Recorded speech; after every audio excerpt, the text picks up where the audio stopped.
এই যে বরকতের রাত্রে যদি ইবাদত করি, তাহলে এর দ্বারা রুহের মধ্যে আলাদা একটা পাওয়ার শক্তি সঞ্চারিত হবে। তাহলে এমন পাওয়ার হবে যেই পাওয়ারের কারণে শয়তান আমার রুহকে কাবু করতে পারবে না, বরং শয়তান ওই রুহের কাছে কি হবে? পরাজিত হবে। সুবহানাল্লাহ বলেন। এই যে একটা মূল্যবান রাত কেন দিচ্ছেন, সংক্ষেপে কয়েক মিনিট কথা বলবো ইনশাল্লাহ, একটু মনোযোগ দিয়ে শুনেন। আল্লাহ পাক এই যে আমাদের দেহটা বানাইছে, এই যে সুন্দর দেহটা আল্লাহ তাআলা বানাইছে, এই দেহটার কি দাম আছে না? দেহটার দাম আছে না? এই দেহটা দুনিয়াতে কিভাবে সতেজ থাকে, সুন্দর থাকে, সুস্থ থাকে, এই জন্য আল্লাহ তাআলা কি করছেন? খাবারের কি করছেন? বন্দোবস্ত করছেন। খাবারের বন্দোবস্ত করছেন না? খাবার জন্য আল্লাহ তাআলা অনেক নিয়ামত দিয়েছেন, এই দেহটাকে কি রাখার জন্য? সুস্থ রাখার জন্য।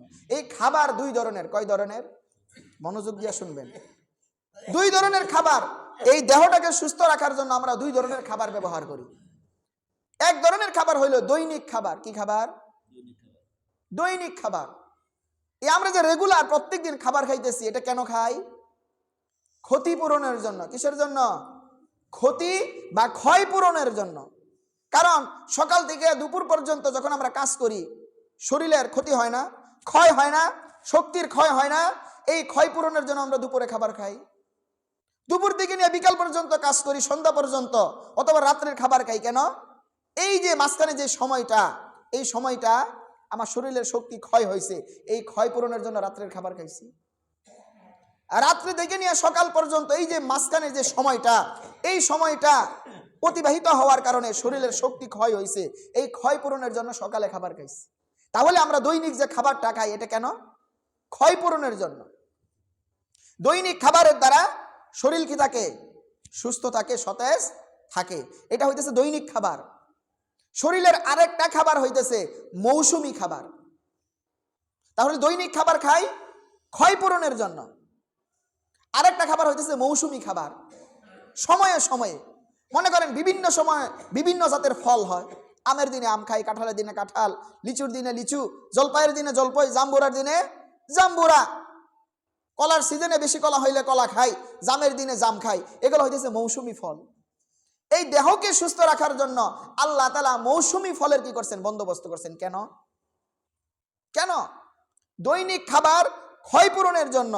আর এই যে মৌসুমী ফল, সময়ে সময়ে মৌসুমী যে ফলটা খাই, এটার উদ্দেশ্যটা কি?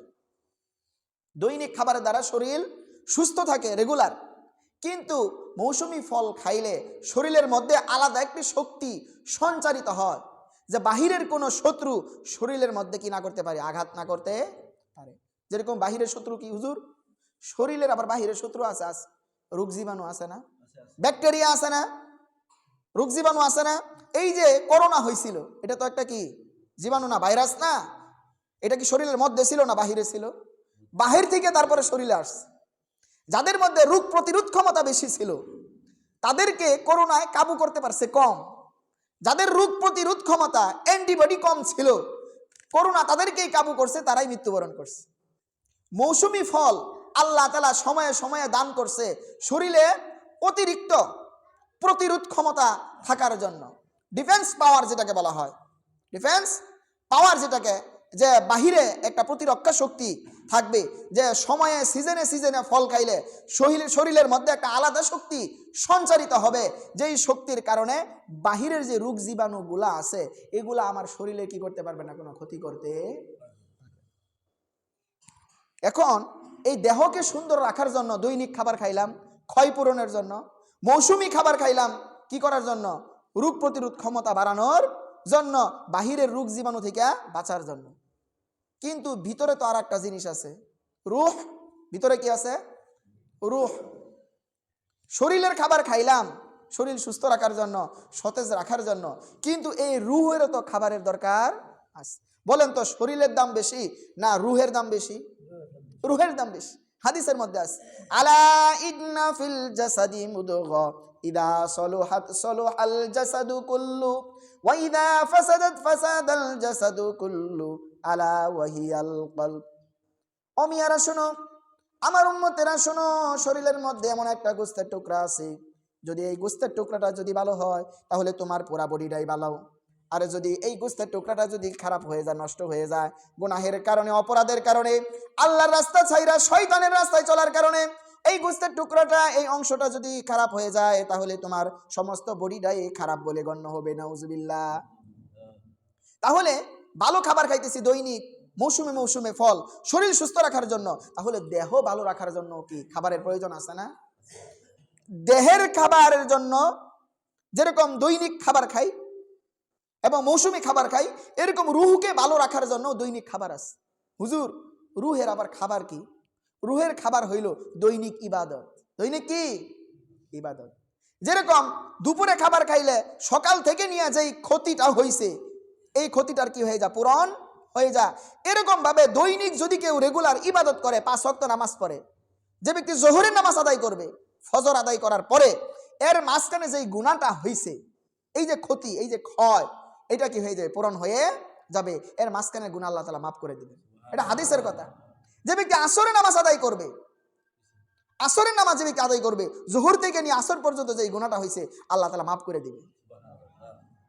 আসর থেকে নিয়ে মাগরিব, মাগরিব থেকে নিয়ে এশা, এশা থেকে নিয়ে ফজর, এই যে দৈনিক ইবাদত, দৈনিক আমল যে ব্যক্তি করবে, এইগুলাই হইতেছে রুহের কি? দৈনিক খাবার। দৈনিক খাবার। দৈনিক যদি খাবার রুহকে আমরা দেই, তাহলে আমাদের রুহ গুনাহ থেকে বাঁচবে এবং গুনাহ থেকে সে সহজেই বিরত থাকবে এবং শয়তানের দিকে কি হবে না? ধাবিত হবে না। যেরকম ভাবে এই শরীরের মৌসুমী খাবার আছে না, বললাম না?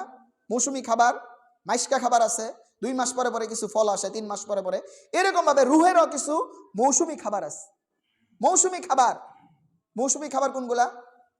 শবে কদর, শবে বরাত, 2 ঈদের রাত। তাহলে এই যে শবে বরাত, শবে কদর, 2 ঈদের রাত্র, এগুলা হইতেছে রুহের জন্য মৌসুমী খাবার। এই খাবারগুলা খাইলে কি হবে? ডিফেন্স, একটা পাওয়ার, আলাদা একটি শক্তি রুহের জন্য কি হবে? সঞ্চারিত হবে।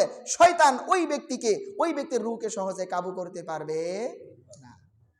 আল্লাহ তাআলা বডিকে সুন্দর রাখার জন্য বিভিন্ন ধরনের দৈনিক খাবার দিছেন, মৌসুমী খাবার দিছেন। এরকম ভাবে রুহকে সতেজ রাখার জন্য, গুনাহমুক্ত রাখার জন্য, রুহকে সতেজ রাখার জন্য দৈনিক ইবাদত দিছেন এবং কি মৌসুমী মৌসুমী কিছু কি দিছেন? ইবাদতের বন্দোবস্ত করছেন। শবে কদর, 1 রাত্রে ইবাদত করলে 83 বছর ইবাদতের সওয়াব। তাহলে এটা কি মৌসুমী না? মৌসুমী ইবাদত না? মৌসুমী ইবাদত। রুহের কি হবে? শক্তি সঞ্চারিত হবে। শয়তান যে বাহিরের শত্রু, শয়তান বাহিরের শত্রু না? ওই বাহিরের শত্রু থেকে আল্লাহ তাআলা রুহকে কি করবেন? এই মৌসুমী ইবাদতের মাধ্যমে হেফাজত করবেন। আর দৈনিক ইবাদতের মাধ্যমে আল্লাহ তাআলা, নিয়মিত যারা নামাজ আদায় করবে, দৈনিক ইবাদতের মাধ্যমে আল্লাহ তাআলা শয়তান থেকে কি করবেন? এই রুহটাকে হেফাজত করবেন।